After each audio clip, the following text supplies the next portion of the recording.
kulankan dhex maray madaxweynaha jamhuuriyadda Soomaaliland mudane Muuse Biixi Cabdi iyo wafdigan uu hogaaminayo kusimaha safiirka dawladda Mareykanka u qaabilsan arrimaha Soomaaliland iyo Soomaaliya ahna safiir ku-xigeenka Ambassador Martin Dale waxaana kulankan laba geesoodka lagaga wada xaajooday xaaladda guud ee mandaqada Geeska Afrika arrimaha deegaanka Tukaraq iyo sidii nabad waarta looga dhalin lahaa jiidaha iyo wada hadaladii u dhaxeeyay Soomaaliland iyo Soomaaliya sidii dib loogu bilaabi lahaa iyo arrimaha dimuqraadiyadda jamhuuriyadda Soomaaliland sidii loo sii kobcin lahaa madaxweynaha jamhuuriyadda Soomaaliland mudane Muuse Biixi Cabdi kulankan uu la qaatay ku-xigeenka safiirka dawladda Mareykanka u qaabilsan arrimaha Soomaaliland iyo Soomaaliya ahna kusimaha safiirka Mareykanka waxa ku wehelinayay wasiirka arrimaha dibadda ee jamhuuriyadda Soomaaliland Dr. Saad Ali Shire markii uu kulankaasi dhammaaday waxa warbaahinta u sharaxay qodobada laga wada xaajooday Maxamuud Warsame Jaamac afayeenka madaxweynaha jamhuuriyadda Soomaaliland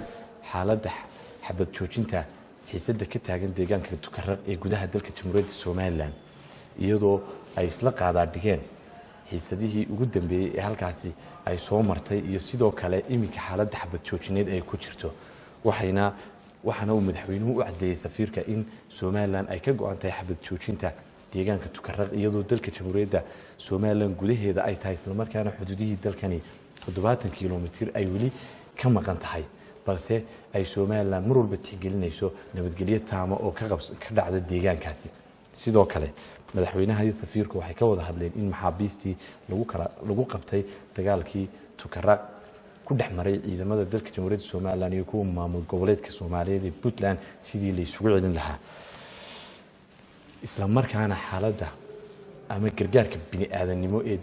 dadka deegaankaasi ay ugu furaan lahaayeen labada dhanba madaxweynaha Soomaaliland iyo safiirku waxay ka wada hadleen sidii dib loogu bilaabi lahaa wada hadaladii dalka jamhuuriyadda Soomaaliland iyo dalka Soomaaliya ee muddooyinkii u dambeeyay hakadka ku jiray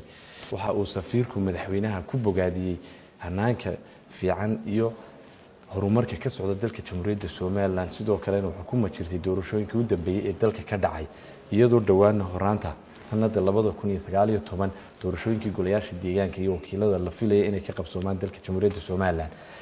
waxaana uu madaxweynuhu safiirka u sheegay in ka dal ahaan ay ka qayb qaataan geediga dimuqraadiyadda Soomaaliland ayna qayb libaax ayna gacan weyn ka geystaan doorashooyinka horaanta sanadda 2019 la filayo inay ka qabsoomaan dalka jamhuuriyadda Soomaaliland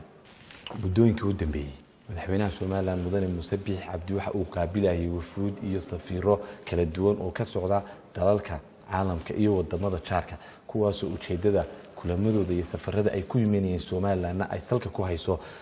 siyaasadda horumarsan ee dalka jamhuuriyadda Soomaaliland ee hogaaminayo madaxweyne Muuse Biixi Cabdi isla markaana xiriirada qotada dheer iyo adkeynta xiriirada ka dhaxeeya Soomaaliland iyo dalalka kale sidii ay hore ugu sii socon lahaayeen